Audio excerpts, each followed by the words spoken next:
Like if you can't touch, you just press the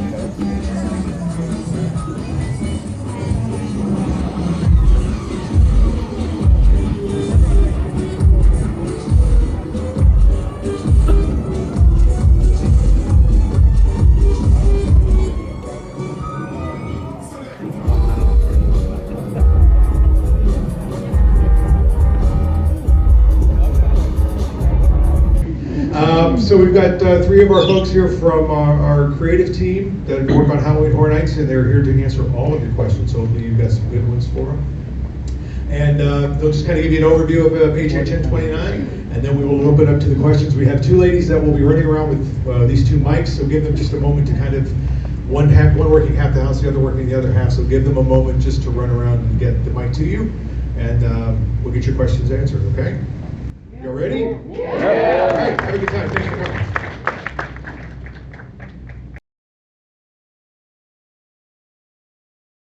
Very good. Because you got to see who's going to win Zombie Kill of the Week. And that's the scare zones for HHN 29. Nice.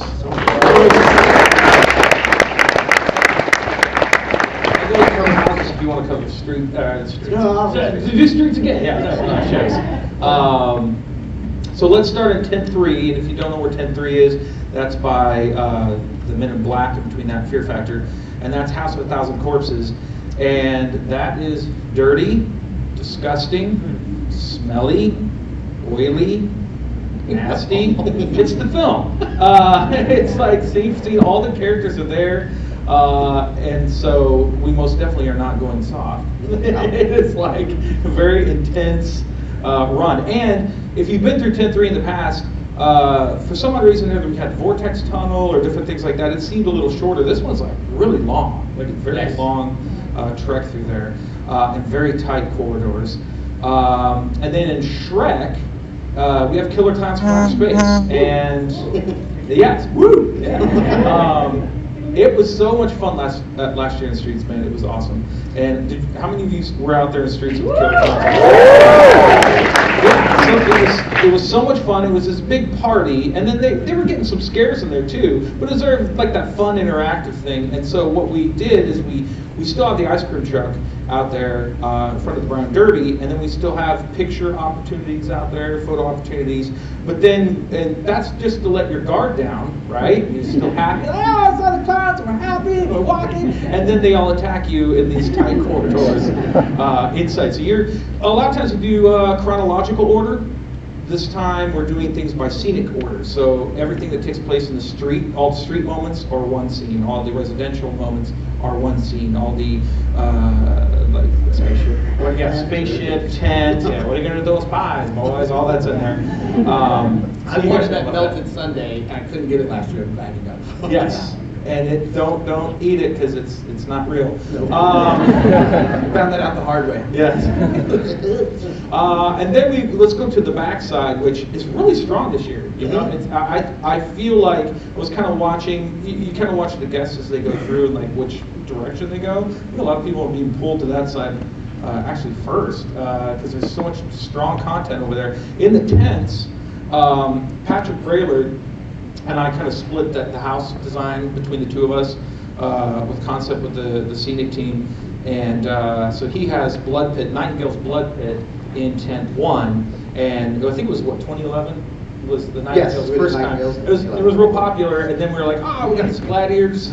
It's like peanut butter and jelly. Just gladiators and Nightingales. There we go. All right. So it's very, very bloody, very, very smelly, and it takes place in the Hippogeum underneath Gladiator Arena. So it's History nerds. Yeah, again, history nerds. Like, what is that? Tent 2 is Depths of Fear, and that has a really fun lead-up video. So when you walk in, basically it's telling you that you as the guest are the rescue team to go down there deep in the ocean and rescue these people who are in the mining facility. And he's basically saying, don't send the team, don't send the team. Too late, we sent the team. Yeah, we sent the team, that's you guys. And then they're like, oh, the creature's loose, it's killing everyone. Don't send the team. And then the surface level's like, and we're going to blow up the facility so the creature doesn't get out. And then, sorry, then you walk in. So We've set you up for success. So not only do you have to contend with this massive creature, also it's a mouth brooder, so it spews eggs, which has acid in it, so it hits you, and then the eggs start eating your flesh, and then they grow and they sprout these little adolescent baby eel-like eggs. Or creatures, so they're after you, and then the massive creatures after you. And on top of the whole thing, the hosts that have the eggs are driven insane, and they're looking for more flesh to eat to feed the babies. So that's you guys. It's coming after you, so be delicious. And then the hosts are after you. And then on top of it all, we have 4 minutes to get through before the whole place explodes. So it's a very intense, very fun tent. Pay attention, there's a lot of story in there that these two cameo in. Oh, yeah. That's right. He was Oh yeah. That's trying to go Patrick social. Brother gets ripped in half. I think it does. Yeah, he does. Because we love him. So does my dog. So is your dog. Yeah. Oh wait, let's just get Whoops. I think everybody here's been here already. All right, fine. There were like 7 people there. Don't forget. Yeah. Don't forget. Everybody out. Everybody. It's like those late '80s movies, like what was it, Deep Star 6, Leviathan, all those ones were kind of like, oh yeah, I love those kind of movies where they just keep knocking off everybody. Who survives? No one. Nobody. Not even you. And then we go over to 108, which is Universal Monsters. Yeah, that's one. No, and there's a very big distinction there. It's not classic monsters. Right, no, it's It's not. Universal Monsters. We invented them. And those characters are a part of our history. And so we redesigned a lot of the looks. And I have to say the Frankenstein's the best it has ever looked, in my opinion. It does look like a reanimated corpse. Parts of it are missing. You see parts of his jaw and his teeth. It looks very ferocious. All the characters great. And we got the Gill Man. Come on, Creature from the Black Lagoon. And that's where I nerded out. Like, where did we get that guy? All right, so it's really cool. It's an amazing, your team did an amazing job on the house, man. It's awesome. B79 is Graveyard Games. Another good one. Yeah. If you don't know, Social dropped it's a Facebook Messenger app. Check out the UO HHN Orlando on the Twitters or Social. You can click on that, and it should send you to. It's kind of like a chatbot type thing where you can go through and then you can talk to the grandfather or the kid and just find out different all the backstory. I wrote like a little short story and like, super nerd, like, oh, there's lots of backstories for like all the different people buried in there and what happened to them, how they ended up there, the curses, all the different things in there. So it's a lot of fun. The glowing mother comes to life to protect the cemetery, which takes place in Ascension Parish, Louisiana. Woo! And yeah, so it's a lot of fun. It's as Nick Collins, the designer of that house, says, it's Halloween comfort food. Yes. It's exactly what you want around a Halloween event. Absolutely. It feels right. It feels right. It's delicious. But it is really gorgeous in there. The decor team did an amazing job. It's amazing what Spanish moss can do. Yes, it really is. So that's been really good. And the performers in there, when you go through, just applaud them because they are acting like it's week 4. Like you can tell from first day to like mid-run, you can see how the performers are acting to their triggers. And I think we got a lot of vets in there or something because right off the bat they're like, whoa, Josh, no notes for you. You're scaring me. And then we make our way over to sound stages, and we have our last original, which is Yeti Terror the Yukon. And we got some big fellas in there. Little funny stories. Mike Aiello does not get scared usually. Not most of us don't, because he got scared 4 times. 4 times. It was awesome. Surprises around every corner. Around every corner. But yeah, it's a lot of fun in there, and there's some little Easter egg kind of comedy things happening there too, which is a lot of fun. And then we have Us, Jordan Peele's Us, and this is a bit of an experiment because really instead of you boo and skidoo and jump out and get you, there's a lot of pops, but it really is walking through the movie. It's walking through the choreography of the movie in a lot of ways. And I think it's being well received in that way. I think people are like, oh, it's like walking through the play. If we were doing a play and you were actually walking in the middle of scenes on a play. So don't really go out there and do that. But we sent part of our cast through that weren't from that house, obviously, to experience it.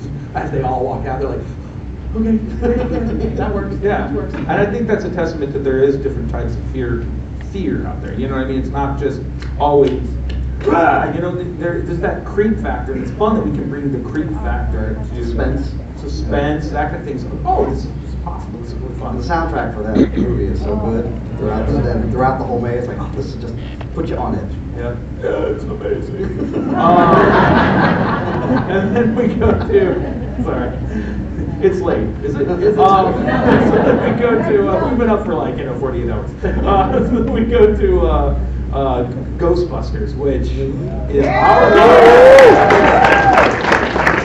Man, we talked about that for years. We did. And in all different types of ways of representing it too. And it's absolutely. And we still, when we found out we could do it, we're still like, can we do this?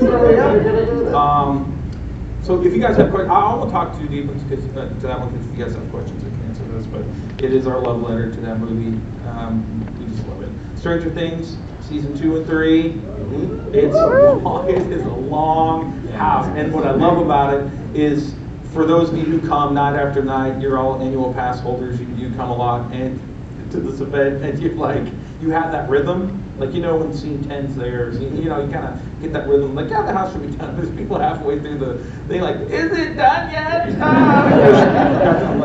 No, a lot more to go, buddy. So season 2 and 3, and it gives us a wide variety of characters too, and you can kind of see, Hopper in different looks, and 11 in different looks, and all the fun characters. And we created the largest puppet we've ever created. It's big. It's huge. Huge. And that's all I'm saying.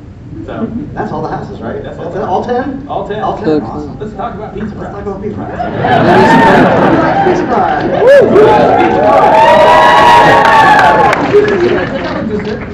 Did they have a s'mores one or something? Who tried that? I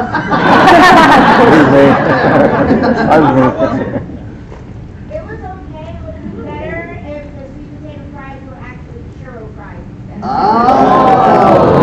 That's just sinful. Churro fries covered. Oh my gosh, I do too.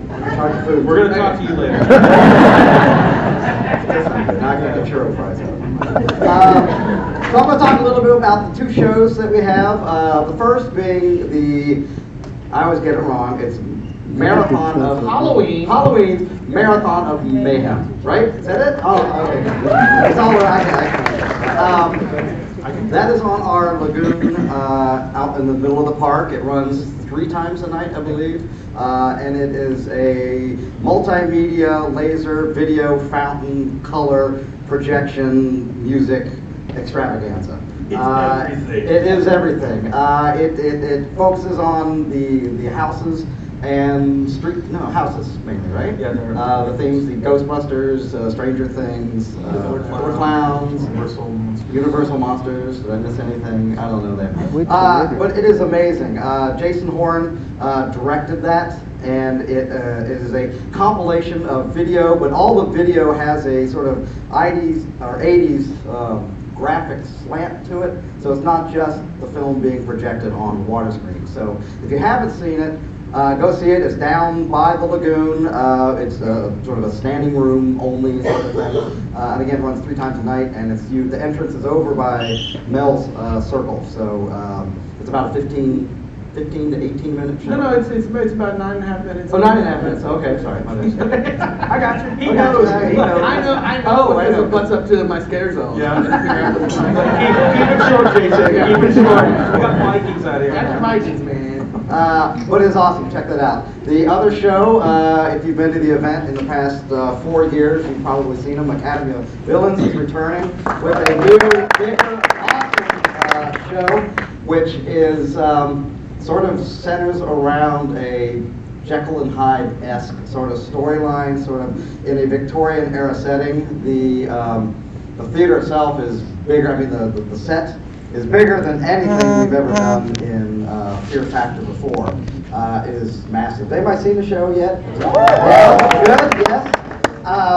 What I loved Cyberpunk last year. What do I love more about this particular show is it even feels more like our Halloween brand. The performers are outrageous. The contortionist phonetics is, it doesn't look real. It looks like some weird CGI creation. It's just completely contorted, and it's like, I didn't know the arm could twist 3 times around the shoulder socket without falling off. It's not supposed to. It's not supposed to. So go see that, and go see it a couple times, because there's so much going on. Even through rehearsals, there's something going on up here, and there's something going down here. You just sort of have to look all around to see everything that they're doing. And I just got to throw a shout out to AOV. The group themselves are amazing. They have the best work ethic. They are in the best shape of, I mean, it's amazing how hard these people work, and they just love putting on that show. So when you guys get out there and scream and whoop it up, that feeds them, and you'll just get an even more intense show from them. So make sure you go see that at least 2 or 3 times. Absolutely. I think once this whole event's over and AOV goes back home, we should just keep the setup and do like all of her twists. Yeah, I'm anything set in London. Yeah. So that's the event, and we know some of you have some questions, so. We hope you have questions, lots of questions. We'll answer. If you all don't, of we're them. gonna go get some pizza fries. Churro fries. Churro. So we have a couple people out here with mics, so if you have a question, just please raise your hand, please, and they'll run over and we'll answer, like I said, anything you have. Don't be shy, someone be first, right here. We got one, where's our, we got, I'm sorry, we got one down here. Go ahead. Okay. Yep.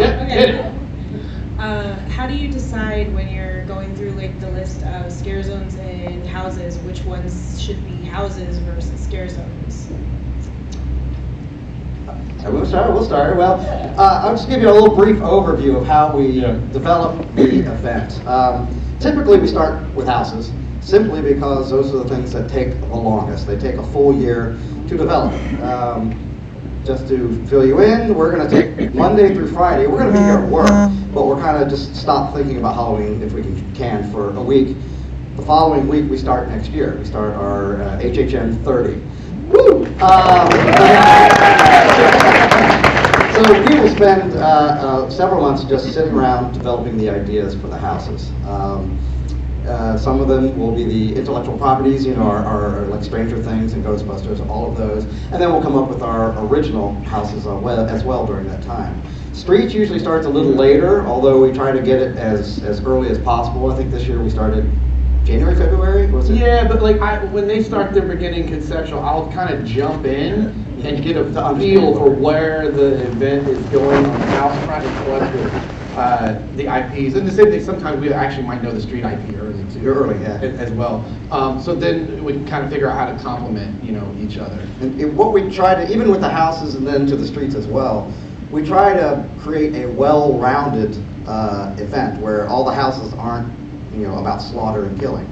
There's fun houses, there's supernatural houses there. So we're trying to do a little bit of everything for the houses, and then that ekes over into the streets as well. We need different types. You have Hollywood, which is a little bit more gore and blood. You have zombies in Zombieland, and then Vikings. So it's again trying to create an event that doesn't feel like the same. And every year we do everything new again. So we have to look back at last year and say, what did we do last year? And let's try not to repeat ourselves as much as possible. Although it's a horror genre, it's kind of hard. It's like how many different permutations can we make? So next, answer your question. Want to just bounce back and forth? Yeah. We'll let you guys guide it and say, I got one over here. So what IP have you guys been chasing after, like, that has something that's been on your mind other than obviously like Ghostbusters that you guys haven't been able to grab a hold of that you guys really want to do?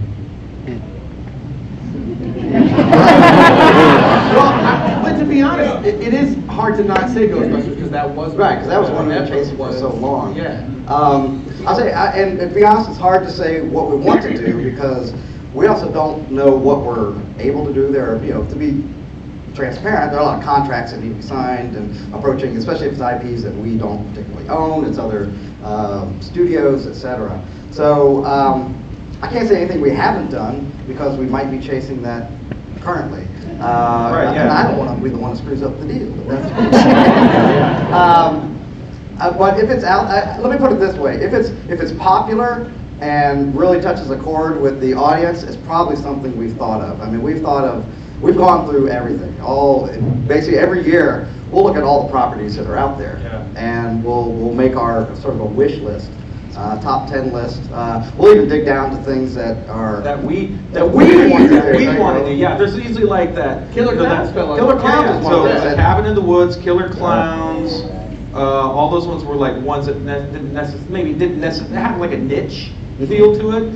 And then since we're a bunch of Ashes and nerds, Evil we're Dead like, is another one, Ashes and Evil Dead, we're like, can we really want to do that one? And Yeah, they're I like, think- all right, fine. Yeah, nobody was screaming for Killer Clowns from Outer Space. And then we did it at the Street Sound, and it was like, holy crap, people really like Killer Clowns from Outer Space.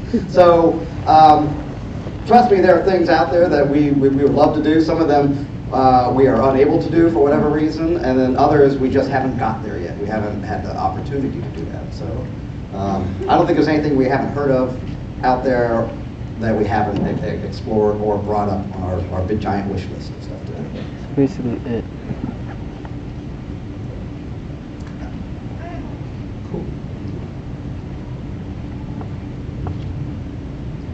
Hey guys, thanks for the houses. Love what you do. You're welcome. Thank you. Have you ever considered having any of the actors from like Ghostbusters or Zombieland or anything like that come here like you did for Stranger Things and they got to do a tour of the house? I mean, I would say usually whenever we work on a property, the invite's kind of open. It's people are, man, We would love. they're working on, just like we're talking about, we start working on Halloween 30 in a week. But those guys too, like their lives and their projects and what they're working on, the way their overlays and their calendars they're pretty slammed. So it's fortunate when we can get someone in between stuff like that. Yeah, if we could get Bill Murray, Dan Aykroyd, But yeah, we hang out. Love that. Absolutely. But I mean, we got the Chiodo brothers here. That was awesome. Yeah, And, Their enthusiasm's like infectious about. oh yeah, I love those guys. They're awesome. That's a cool one. And then we got to talk to the Reitmans, father and son. That was pretty Oh awesome. yeah, Ivan and Jason. And it's a scheduling thing too. A lot of those people that work on those things are West Coast people, so that it's logistically difficult just to get everybody out here to do that thing when they can also go to the USH thing, which is right in their backyard, and do whatever promotional things. So yeah, we would love to get some of those people out here.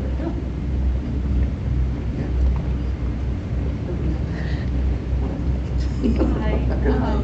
I just wanted to ask, what is your favorite show, house, and street that you've ever done and why? Ever? Yes. Ever. No. I got Original bed exposure. He's got a mind for the Rolodex. Yeah. Why don't you go Doing first? this before the days the ocean drank Atlantis. My favorite thing that I've got to work on, it's weird because like that, sometimes something I might not, if something comes to me and I go, well actually Rob Zombie's is a really good example. When I was asked to like investigate what to do with that for a zone, I was like, oh, okay, I mean, it's not a storyline, so what am I gonna do here? And I wasn't sure how it was gonna come together. To be honest, it sounds awesome. I mean, it's like living in a rock concert, a rock video. So sometimes stuff catches you by surprise. We never quite know sometimes. Sometimes you go, this is what people are gonna love, and people like it, and the thing you were like, I don't know if that's gonna work, ends up being everybody's like favorite thing. But for me personally, as far as like having a very much a slice of Blake's brain out on the street, it was the Invasion Zone with the spaceship crash in the 50s. That old kitschy sci-fi stuff, that's me all day long. I love that stuff. It made me so happy when they let me do that. I got theremins up in there, it was great. Oh, sweet theremin. Yeah, I think if you're talking about like a slice of our brain, I kind of it's not much there. A sniver. Dollhouse of the Damned is one of my favorites, and Carnival Graveyard Life. Like I've more been towards that type of like I like to have the jump out scares, but I like to have like a what the heck was that feeling behind stuff too. I think there's something fun about that. I think The original dead exposure. I almost like it when not everybody gets it.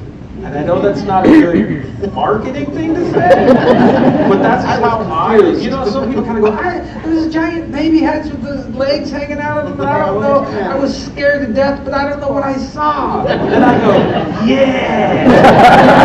I'm real excited. And I like backstories behind things. Like I could just sit and talk back. Like last year I wrote kind of like a Bible of all the characters and how they knew each other and all that kind of stuff, and I shared it with the cast, and I like that kind of like deep dive. And even if you don't get it, you know, when you're walking through that, you know, it's just fun. Yeah. It's just fun. So. I've been doing this for 20 years, so it's really hard to think of. But I will go back. I remember 2011, way back in that was 8 years ago. That was the first year we did Nightingales. I think we did The Thing. We did the Edgar Allan Poe house. There was just so much variety, and I remember just all the sets seemed, you know, in depth and everything. So that whole year, I really, really liked. I also loved the second year. I liked the first year too, but the second year we did, I think it was the second year, I'm so confused, the American Horror Story. It was super long, and it was like, wow, this actually feels like the show and everything. So, and then one of the things I always love, and Blake sort of touched on this, where you know, if you're doing all this content, you have in your mind the things that are working and the things that are not good. It's like, and there's always something that surprises you. And the one for me during developing it, because it was just so hard to picture it as a house, was last year's Poltergeist. And I was like, let's try some of this stuff. Yeah, I mean, and it wasn't until, literally it wasn't until we got the performers in there rehearsing in costume. And I was like, holy crap, this is kind of scary. When I'm walking through those first tunnels, I was like, this is awesome. So that one took me completely off guard, pleasantly off guard. And it seemed to track real well with all the guests, everybody out there. Because it was always in the sort of top 3 of everybody's favorite house. There was a piece of the house that was as bright as could be, and we were walking through it going, how is that going to be scary? Oh, yeah. So many scares. Yeah. So it's, those are a few, like if I had a whole list maybe, but those are the ones that sort of stick out in my mind. And this year, again, to be honest, I walked through several of them the other night, and it was, every one of them was at a level that I have not seen yet. Even in our final dress rehearsal, it's like, all right, that's kind of working. I walked through with the guests, and it was crazy intense. The Universal Monsters house, Graveyard Games were even better than I had seen them just 2 days prior. So that actually, as the event goes on and the actors get more comfortable and they, again, sort of feed off the guest reaction, they learn, there's a psychology game that they learn what most guests are going to do, and then they play off that. So I think the event just gets more intense as it goes. So there you have it. Hey guys, thanks for doing this. I definitely enjoyed the Stranger Things house, but I was curious as to the decision to combine both seasons 2 and 3 into one house, as opposed to, maybe pushing season 3 to next year. Well, I think it was variation of character, because if you had just all demo dogs or just all one, sometimes. And we already have that this year, where we have a lot of single aggressors or single. Does that make sense? Like the Depths of Fear creatures, Yetis. It's all kind of that singular predator, And that gave us an opportunity to get a lot of different. We have Demogorgons, Demodogs, a lot of different characters, different looks, and we knew it was going to be a longer maze, so we wanted just to get that variety going. And I think sometimes that outweighs. I think also, since the previous years, Stranger Things has premiered sort of in October. With this year it premiering in July, season 3 was also on everybody's minds. They had just watched it; it's fresh. So to not address that, if you will, and if we ignored it, I think people would be asking the other question of why didn't you include season 3? So we just wanted to create a bigger house, almost double size, and do both seasons combined. So you wrap up season 2 and boom, right into season 3. So those were some of the considerations.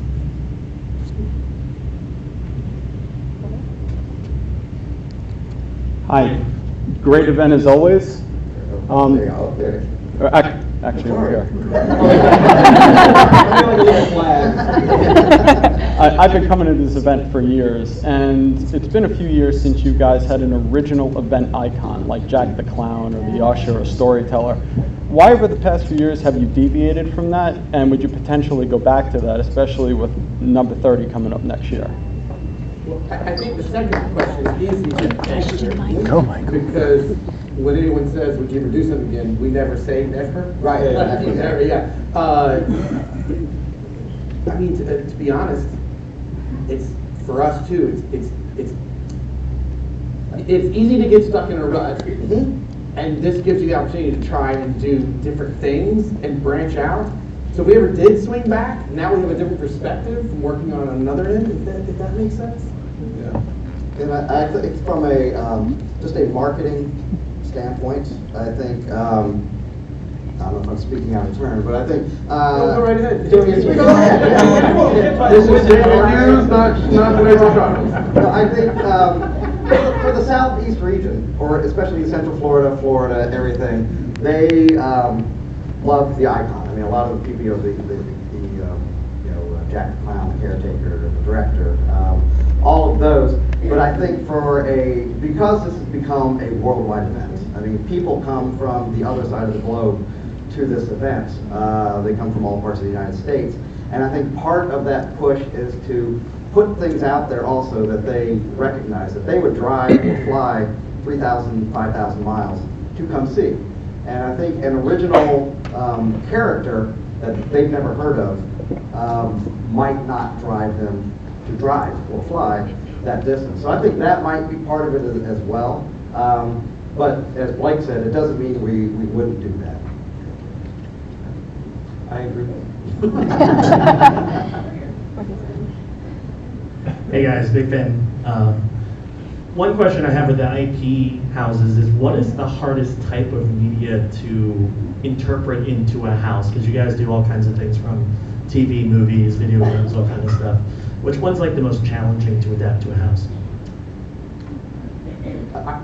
I can work on it, but I think working with you guys, I've gathered, I'll see if I've guessed correctly, because in a video game, the player has control. Is it a video game? Well, I was going to have a different answer. I was going to give you an answer that wasn't going to make you happy at all. Well, you can't make a good happen. Sure, that's a challenge you have to. I was going to say it's less about the medium itself, whether it's a video game or a poem or a film or television. It's more about the content of that particular thing. Sometimes it might be hard just because it's a giant CGI, Lord of the Rings superhero sort of battle thing. It's like, well, how are we going to do that in a haunted house? So we might get things that are popular and are exciting films, so to say, but then we'll get it and say, but how does this translate into a maze? So I think it's less about the medium itself and more about what the content and the story is. It's how do we, because we have to take that and sort of abstract it into a theatrical performance, for lack of a better term. And some of those things are, even Ghostbusters, which is like, oh, everybody loves to see Ghostbusters, right? And it's like, yes, okay, how do we take that, which works great on film, and then how do we do it, which is essentially a dark ride that people are walking through, and deliver on that sort of epic scale of Ghostbusters.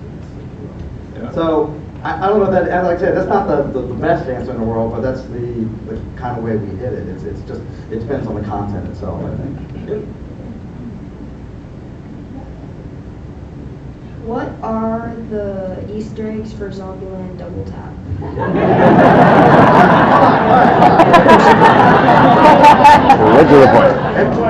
Have you ever been on an Easter egg hunt? The eggs are hidden, and if someone tells you where they are, that's not an Easter egg hunt. So, but I will let Blake answer the question. David did. I can tell you, for right now, there are some characters. If you'll notice, there's a photo op for Zombieland Double Tap, the second film that's coming out. Keep an eyeball on some of the characters that are around that zone. That's all I'll say. I will put out an Easter egg though of comedy, but it's from the first film. is keep your eyes peeled for this. You guys remember they go to a very famous Hollywood actor's house? Yeah. Keep your eye peeled for that character, because I didn't even give them this direction, and they are doing stuff that is so funny out there, and it's so appropriate because here's all these scares, and then this guy. Yes. Keep your eyes peeled for that. I don't tell you what he does, because it's funnier to see it. So keep your eyes peeled for that. Hey guys, just a quick question. I know that every year Horror Nights gets a little bit bigger. We're up to 10 houses now, and I'm just wondering, concerning the recent Epic announcement, will we be keeping Halloween Horror Nights here 5 years from now, or is there a grounds up kind of planning stage for a future playground? That's way above our pay grade. I have no idea. Yeah. No idea. With Halloween 30, will they open it up to both parks? We only need to think about the next Halloween. That's about it. Yeah, have more houses. And we haven't started yet, but that's like the 2 weeks. Like they used to do it, because they've only done it once the promotion part. And that's an honest answer. That's an honest answer, yeah. Just for promotion. They're like, you guys just worried about that Halloween thing. Way over here. Hi. Hi. So it's actually my first time coming to Halloween Horror Nights. I was just wondering if you guys had like a suggestion of something that I absolutely had to see.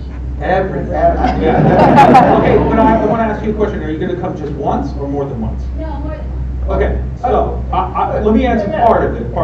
For me, my personal, so after you do all the things, right? Then get some pizza fries, and then sit on a park bench or kind of find a little place, right? And then just watch people. Oh yeah! It is so much fun. So much fun to watch the event, because then it just kind of all washes away a little bit. Everything kind of moves, and now it's a completely different show. So don't do that your first couple times. Experience the event, see the show a bunch of times, go through the house multiple times, get all that out of the system, and then once you do, then just be in the event, and it is so. There's this you can't. In other words, you go out right now and get scared, and then when you're done getting scared, watch other people get scared. It's awesome. It's my favorite perk of the job. Is to sit on some little dark corner and just watch people scream ping pong style through the street. I think those multi-night passes and things are great, because the first night you're here, first 2 nights you're stressing about, I gotta see that, I gotta see that, I gotta see that, I gotta see it, I gotta see it for everybody else too. So getting that out of your system, and then you can come back to the event and just sort of just relax. And it's like, oh, we'll go see this, we'll go see that, maybe we'll get some drinks, we'll sit down. It's, I think the second, third time you get to actually relax and maybe even enjoy the event more, where there's not that pressure to get it all done in a single night. Yeah. Yep. Thank you. What's your favorite fail, like a scene or setup that you thought was just going to nail it, and it didn't, but you still love? It never happened to me, but Let's talk about what happened. I feel like there's never truly a fail.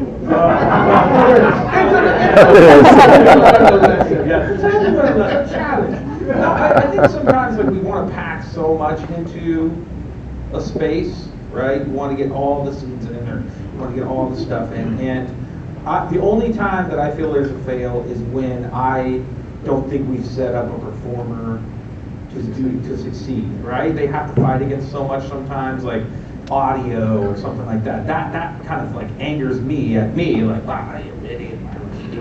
But because I think the characters are the lifeblood of this thing. They're the ones who just work their tails off, and they drive everything. So like if just the audio isn't enough for them, or they can't fit through a hole or something like that. Then I just that's what I'm just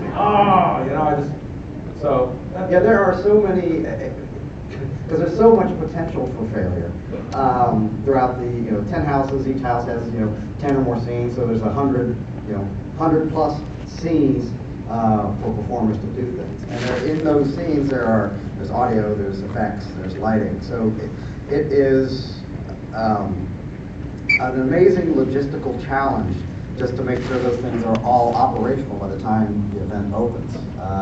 So now, the original question was, what's your favorite fail? That's a weird way to put that. Yeah. I would go back to a house we did, I don't know, 2002 over in Islands of Adventure. That was based on a television show that we currently have a show in the park, Fear Factor. And it was not the best thing in the world. It was just from conception, it was just like, we're doing a house based on Fear Factor. What does that mean? It was, did anybody go through that house? Yeah. I'm sorry. You know what I'm talking about. So it's universally, no pun intended, cited. So that would be one that it just never had a strong concept, and we're trying to do things, and then we're trying to change things, and that would be. But that's a good point. We're always changing. So like what we have tonight, if you come to last night, it evolves. It evolves. So if things are what you might call a fail, we'll improve it, we'll change it, and stuff like that. I mean, I've seen some performers where they'll come in and I go, ooh, I don't know if this is exactly turned out how I thought it would. The room's smaller than I thought or whatever, and then they just kill it, and you're like, wow, this is like the best scene in the house, you know? I remember in American Horror Story House, the doll room, I was in there and I was like, I want this baby powder smell, and then the actors here, and I just thought in my mind it was going to be bigger. I just thought the room was going to be bigger, and then once everything was in there, I was like, I was kind of like, oh, this is a fail, tear, you know. It did turn out to be amazing. Like that, the performers who were in were awesome. People walked in and go, oh, the baby powder would smack them in the face, you know. And it was just creepy, all those dolls up there and stuff. So that's kind of that type of stuff is also makes it more enjoyable when it just turns into something even better than you thought it was going to be. How about you? You're not getting off of it. I've only been doing this for a little while, so my big one's probably coming. And hasn't hit yet. I don't know. I can sit here trying to rack my brain and think of one. I'll tell you what you feel about. You know what? Sometimes I will say, if there's so many people working on this event, and where you can get frustrated with yourself, kind of like Charles was saying, you get angry with yourself, is communication is something we always constantly work on, and it never ends because the event gets bigger, and then these teams that you communicated with in a certain way have new or more people or whatever. And there was an element where we wanted Stillwater to go up on this big piece, and somehow between like conception design and partnering with those that have to make that safe, it got missed, and we could no longer have the Stillwater up on there. We only put regular characters, and I just was so bummed out. However, the characters that ended up going up there were so good and became little mini icons within the street itself that it worked itself out. So did we all kind of say it was a failure, but it turned out all right, except for you? No, mine failed. That was just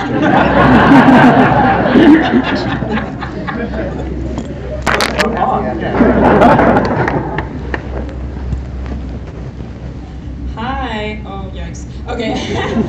So I'm not a big horror fan personally, but I love the development and the design of like the houses and the scare zones. So my question was, do you guys prefer the developing stages or the finished product? It's like a journey or destination question. Chicken or egg, bro. There's a ton of fun in that initial concept. Yeah. That is hard to recapture until you get back to doing that again. Because then the reality doesn't matter. Yeah. And it's so much fun to just blue skies. I think there's again, back to that journey, the development is awesome because we can sit in a room with 4 or 5 people and we're just throwing everything out. I mean, so there are no wrong answers, there are better answers, but there are no wrong answers. You never said that to me. I know. And then the development's fun, and then you get into the reality. So there's about a 70% into the event where it's horrible. I mean, it's where you're building all the stuff at once, and you're trying to keep track of it, and either this is not quite working, and it's that, again, 70 to 80% where you just want to pull your hair out. I've been doing it longer than these days. And then you get to the fulfillment, which is the end of it, when everything turns out as good or better than you thought. I mean, and that was just like 2 days ago. It is like running a marathon, though. Yeah. The beginning of the race, you're running with your friends. We're going to do this. We're going to do this for the 13.1. And then you get 21 miles. Or whatever. And you're like running. And then from mile 2 till, this hurts. This is hard. And then you see the finish line. You go, we're there. And then throw water on you and you're happy. So I love it. To me, I personally love the development just because it's a lot more collaborative.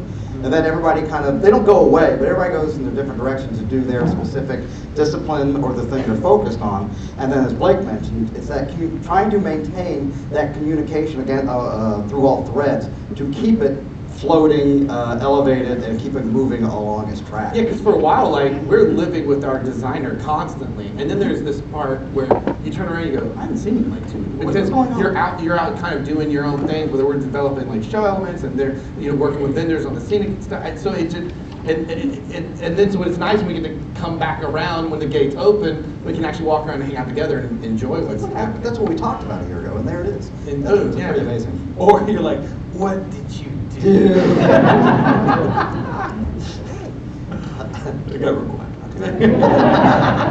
It's somebody at some point. This lady had her hand. She's been so patient. We got to get the next question. I want to hear what she has to say. Right there.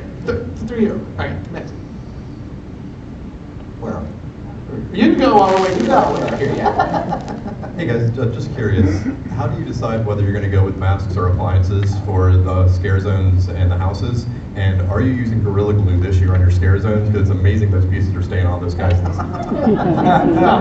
What did you try to steal? Security.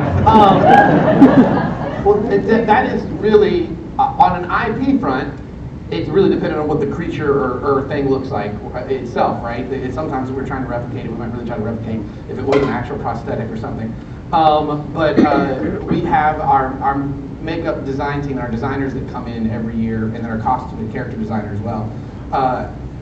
And it's really a partnership with them, especially with the original stuff. Well, there's a lot of options to go a lot of different ways, and but we take all sorts of stuff into consideration too, though. It might be, I have very much pushed the team this year because between Hollywood and Central Park, no, there's no Gorilla Glue this time. It's a good idea, maybe. There's a lot of prosthetics, and they get done from the same group of makeup artists. But that means early on in the process, we're talking to each other and we understand, okay, if that's the case, then we've really got the numbers that we have, we know we need there, and we make sure this group doesn't, have a house attached to it or something that right. only We did Hive. Hive had tons of prosthetics, so I knew that in the sound stages I couldn't have as many because there's so many man hours. You know what I mean? So many people can do it. So you have to strategize. I mean, you kind of lay it out, like you're saying. Be like, I know. We can't have. Yeah. And yes, we use Gorilla Glue in the house. Anything that'll stick something, screws, silicone, Gorilla Glue, it's all, That's a process unto itself. Once the decor team has everything, it looks great. On a film, that's awesome. You could just put stuff up, take pictures of it, film it, and then put it away.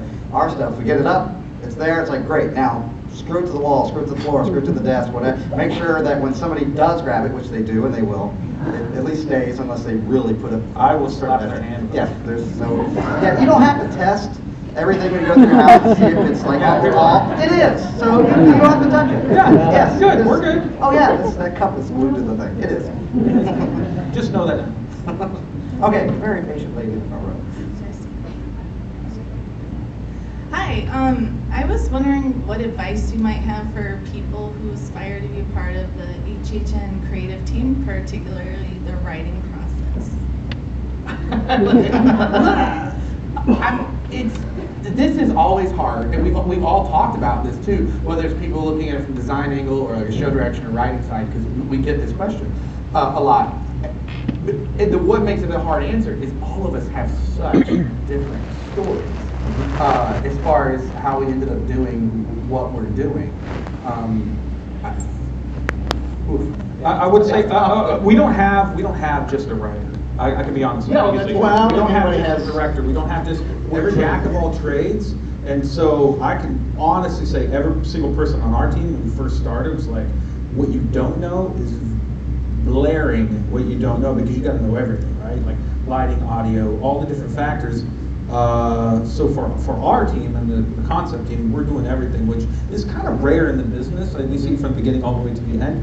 Usually we would have like just a writer, and then they would take it, and they would just be the director and stuff like that. But I think in our group, it's Well, and I don't know if any, correct me if I'm wrong, I don't know, does anybody in our group have what you consider formal writing training or education as far as part of, I mean, that was the thing. A lot of us have theater in our background. I was theater design. I know the performance and I have theater taken classes after, because I didn't do a lot of writing stuff in school, so actually I knew that was a weak thing for me, and I had created some shows for another company before I moved down here to Florida, and I loved this, like the first script that I had on my own that I wrote and produced, it was this like murder mystery comedy thing, and I loved it, but I hated doing it because it was so hard. I was directing it while I wrote it, in the sense of, instead of just spitting it out, I was really editing, and it took me way longer than it would for a pro writer. And because I knew that, I started taking some like online courses and stuff just to supplement that side, because it was just something I didn't have in my wheelhouse as far as training was concerned, where I had done directing courses and stuff like that, but I really hadn't studied much on the writing side. And I think, like drawing or art, I think if you're interested in writing, it's write. Just write. Yeah. Don't wait to write the perfect thing. You write 10,000 bad things first, and then you'll get that good because thing. like opportunity doesn't like wait for you to be like, I'm ready now. Yeah, now yeah. opportunity. You know, it's one of those I'm things perfect. where Someone hire me now. You know? yeah. So just like, well, what do you got? And then you have to like have it ready to go, and it always is in an opportune time when the opportunity pops up a lot of times. So you gotta be You're not ready for it. It's like, oh, wait, oh, it's now I'm doing this. Yeah. I think the other thing, specifically if you're interested in sort of HHN or entertainment, theater is paramount. But I think if you go to any theatrical department in college or university, you get a well-rounded. You learning about other disciplines, not just the one you're interested in. If you want to be a performer, learning about stagecraft and learning about lighting is helpful only in that you can communicate with people. You know the language. It's like learning French, Spanish, and German. When you're talking to them about different things, you understand what they're talking about and can speak their language. So I think taking theater craft classes, if you're a designer or writer, taking acting classes just so you understand. So kind of immersing yourself in the entertainment environment, I think, helps you understand, and again, helps you be more well-rounded. You can speak more to this, but I will say I've met a lot of young people who want to go into design and stuff, and please correct me if I'm wrong. Thank you. Okay. It's a relationship we have. But a lot of the schools are teaching like a lot of the computer aspects of it, but the freehand or drawing, some of them are kind of straying away from that. So I always tell young kids who are like, oh, I want to design something, like, you make sure you learn how to dribble the basketball too. Make sure you still draw and put the computer away, turn it off, and actually pen to paper, and on your drafting board or whatever, get that skill too, because even if things go digital, there's always, power's going to go out someday, right? Well, I think it's also just, in our world, it's paramount. Communication is key. A lot of people will come in and they're home haunters, or they've been doing it, and they have multiple talents, and they've been the person that's been doing it all the whole time. In our world, it's more about being able to translate your idea so that other people can work on it as well. Because in our world, you don't do it all. You can't. It's just impossible. You have to collaborate. You have to work with the other people. And as a result, you have to be able to communicate, whether it's through drawings, words, scripts, ideas. You have to be able to communicate your ideas so somebody else can do it or take it forward. When we do our set drawings, the whole idea is we do these drawings so that we can hand them to a scenic department, a scenic company, and they can build from those.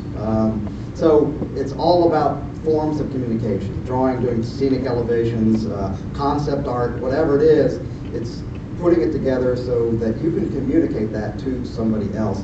They can carry the ball from that point and communicate it to other people, because you can't, in this thing, you can't do it by yourself. There are literally hundreds, if not thousands of people that And it's moving so fast that if you do miscommunicate, if there is a miscommunication, it's going to ripple effect through this whole, the dominoes are crazy. So you have to be clear, like you said, and also be able to prioritize in any of your crafting or whatever. A lot of times, I think whether you're writing or painting or whatever you're doing, a lot of times you're like, I want this to be perfect, and you take your time, and then you, if you were to come in and work, work with us, you're like, okay, awesome, I need that by tomorrow. What? Like, this takes me like a week, and be like, look, you got a day. But you don't have time. So you got to learn to prioritize, like, what's the most important? How do I boil this down?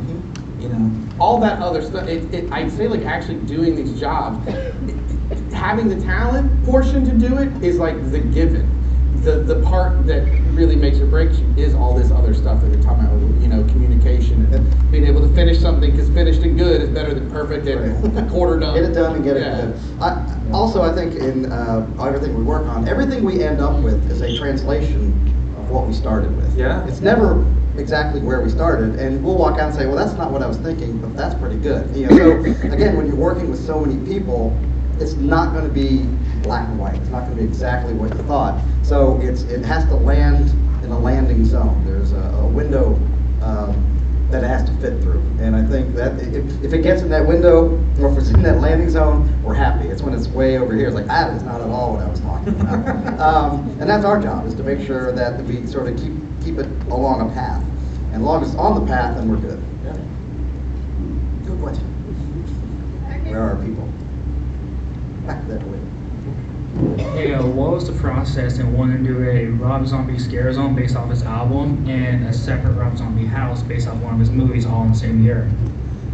I think it was just serendipitous. I don't think it was actually. That was it wasn't a plan. It wasn't a plan. It just like that's one of those cases where it wasn't a. Because you could say, well, why wouldn't you wait till next year and do Rob Zombie this? Or I don't know. It just felt right. Yeah, well, and actually, Mike Aiello, he had said to me that the idea of something with like Rob Zombie, the music, not Rob Zombie, the director. Rob Zombie, but his music, maybe at some point it had floated about maybe doing something. Had been floating around, and so sometimes it's a thought out plan. Other times it does kind of work out. Lucky that we're going to do it. For developing it.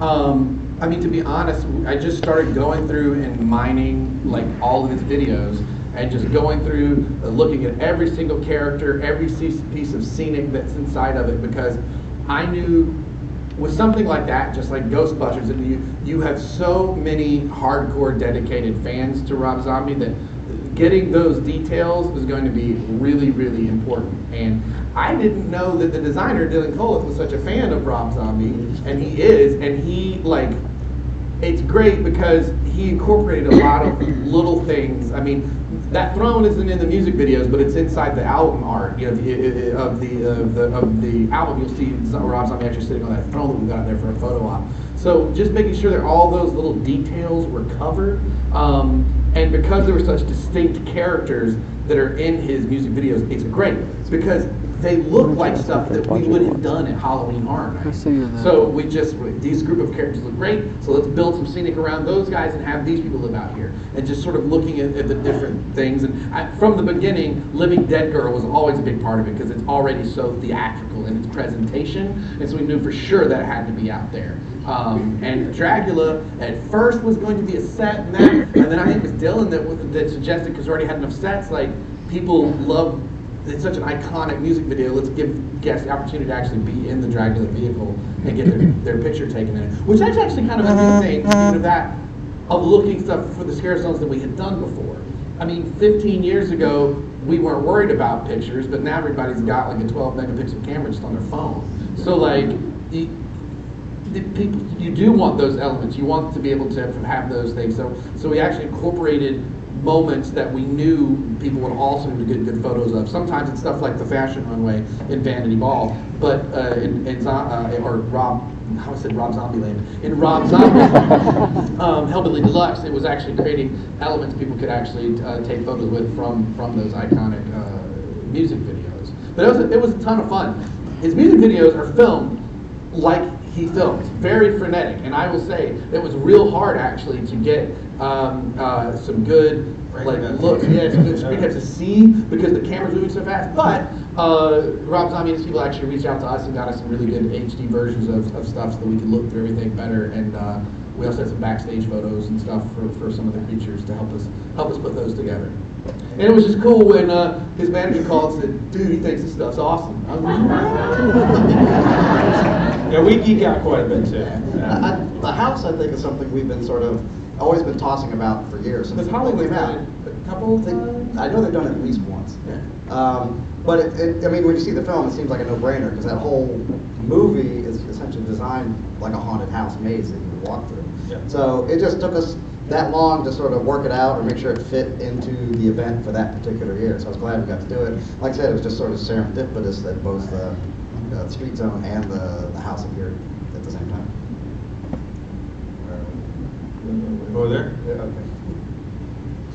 Well, you actually kind of just asked what I was originally going to, or excuse me, you answered what I was originally going to ask, which was, Hollywood has done A House of a Thousand Corpses 3 times now. 3 times, okay, so 3 times. Yeah, and it was actually a house at Hollywood before it was even a movie, so there's that standing relationship. Right. So I guess, just off the top of my head, because it's cool to be able to talk to you guys, Mr. Gray, you have always said you wanted to do a Bigfoot house. Kind of got the opportunity in Slaughter Cinema last year, and that was like the best scene with the swamp yetis. So now you got your full Yeti house. I was just wondering, so now that you've got that, what would be your number 2, hey, what can I twist or change from Slaughter Cinema and make it From Slaughter Cinema specifically? I think that's the one that has the most potential for kind of like a quasi reboot. I think it'd be fun to do. I don't know. There's a lot. When you say B movies, there's so many bad things. So many bad things you can do. So I'm sure there's other films out there or something. But from that particular house, well, let me walk through it in my head. That's I know what I want. I want the midnight snack. I love those things. That was kind of the funniest thing where we called them falafel.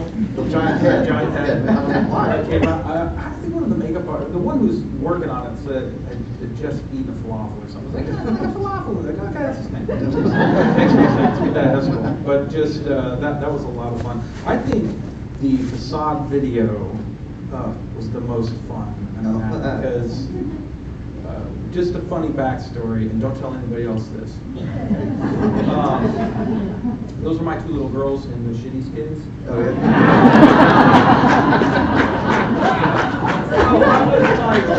I go, do you want to do this video with Daddy? And my one girl, the youngest one, she was also... she does voiceover work as well. Yeah, she was also in Run. She was Wild Child. Well, she was tiny. She was like yelling. You have a vocal appearance in Graveyard Games? Yeah, they're both in the Graveyard Games too. So that's a whole other story.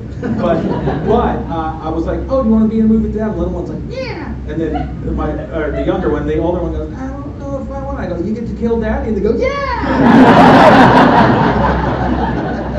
Okay. That's not creepy. I don't know. I'll eat your guts for dinner. Yeah, my favorite. Yeah. So the video itself was such. I mean, we pulled in so many favors for that.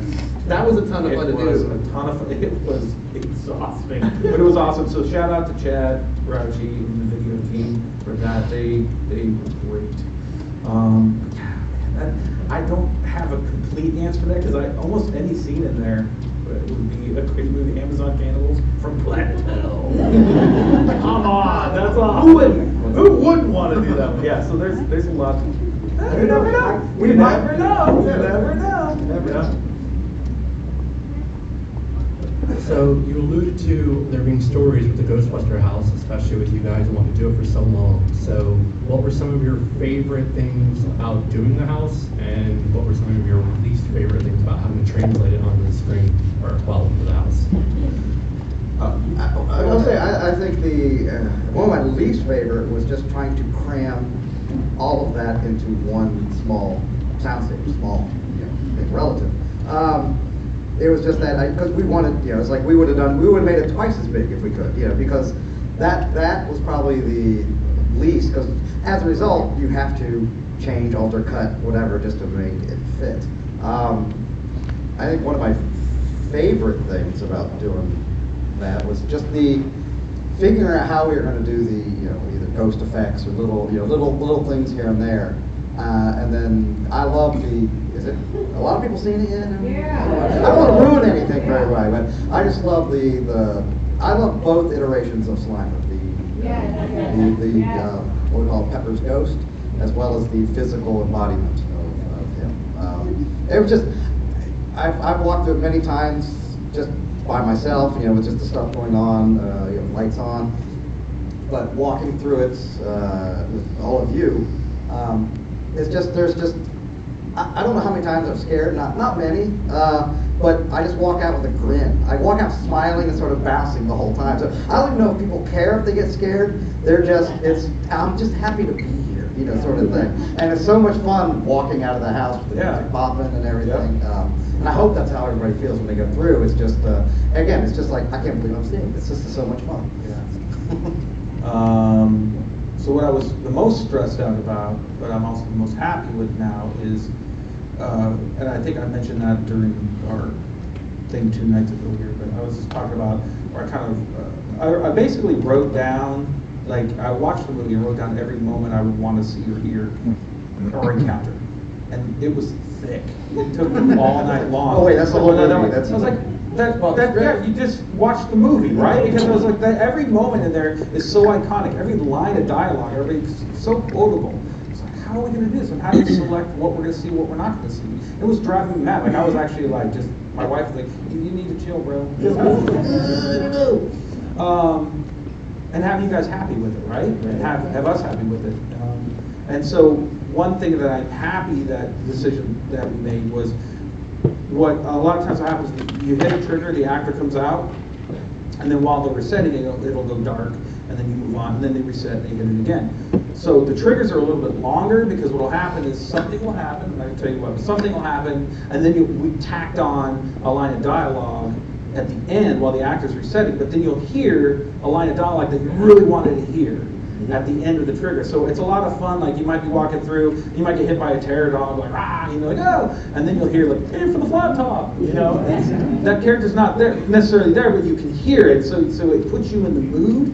Like oh, who let the dog out? That kind of thing. Lewis isn't there in the moment, but you hear it because you're in the apartment and you see the door moving. So yes.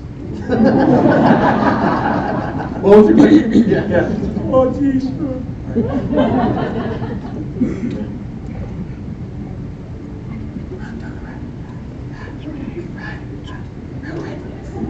you. So a question about Stranger Things house. I really enjoyed it, but there's so much source material to choose from season 2 and season 3. How do you guys see what scenes you're going to put in there? Because it seemed to really favor season 2 more than 3. Specifically, I didn't see a lot of like the underground area, and there wasn't like the machine over the portal. I was kind of wondering why that wasn't there, because that was a big part of season 3. You answered your question with the word big. That's part of it. All right, funny story, or not so funny. We knew we were going to be doing the Stranger Things house, but at the time, so if you don't all know, we do our stuff back in December and January. Well, this show wasn't even premiering until July, so we didn't even have scripts. We didn't know what the show was.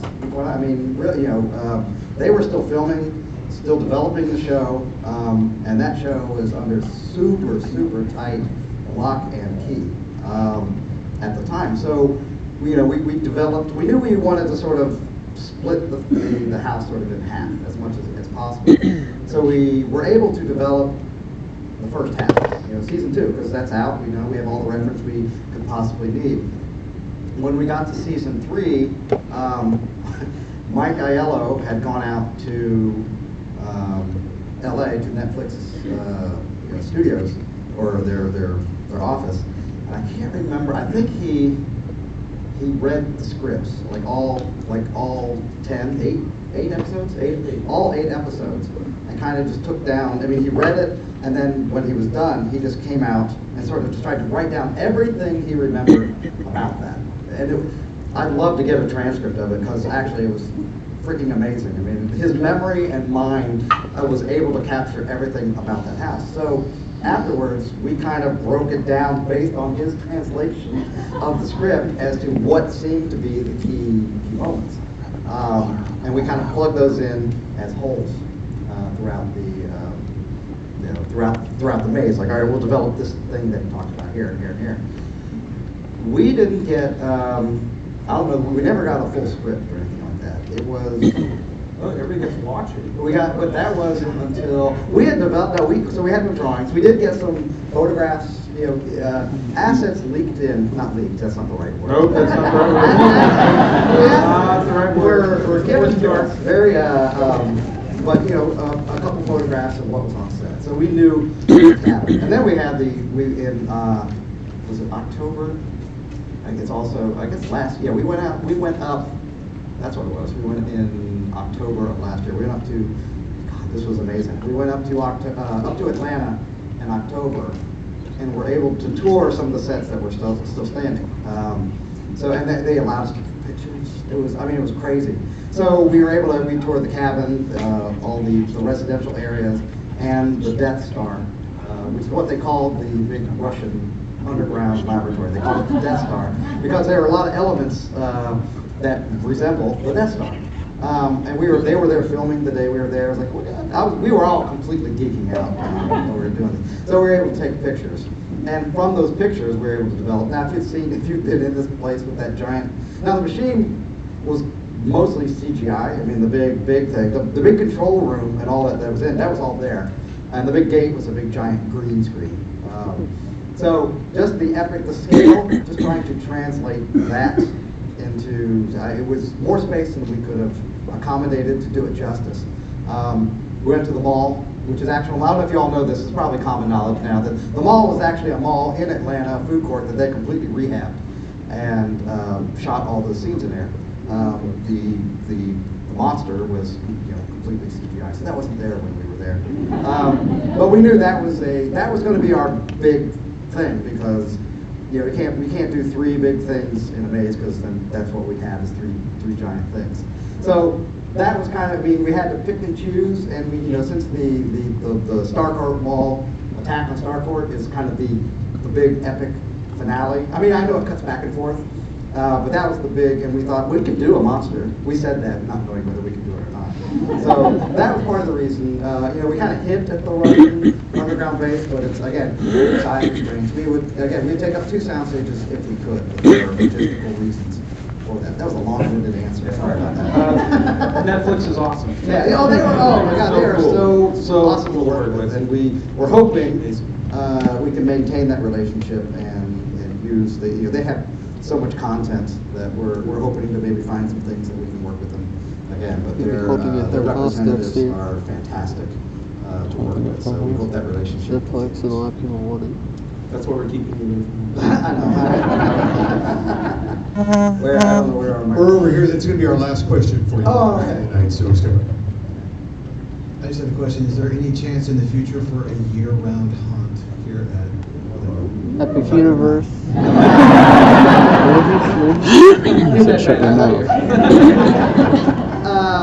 Again, we'll never say never. I mean, I know Hollywood has the Walking Dead thing. A lot of it comes down to just space. Well, we do have. Well, I also think this is just a psychological thing for me. I think when you take something away, it makes you want more. And I think if we didn't take it away, then you wouldn't come back to. I mean, maybe you would, but I think if you have. If you eat ice cream all day, you're not going to want ice cream at night. You're going to take it away from what's fun. Like, I want some ice cream. All right. Yeah, it's 29 years, but it's like different every time. Well, I was going to say, I think that's the thing we started way back when, that we sort of tied ourselves to, is that it is a different event every single year. And I think that's part of the reason everybody keeps coming back every year, is because, like, well, I went last year, but it's completely different. If I don't go, I'm going to miss out on that. So I think that's what makes our event unique. It's getting bigger, every year, and it's every time it's unique. Now, there are obviously similarities. We might do a house like the Nightingale. Extinction Part 12. Part 12. But like we're doing Nightingales again, but it's completely different. Yeah. So even it's like, I saw that already. It's like, no, you didn't. It's a completely different maze. So I think that's what makes our event unique and challenging for us, but rewarding just the same, is that every year is completely different. So to your point, I think if we did something that lasts all year, I think you'd get tired of it. I don't know that everybody would want to keep coming back to that. Cool. That really the last question?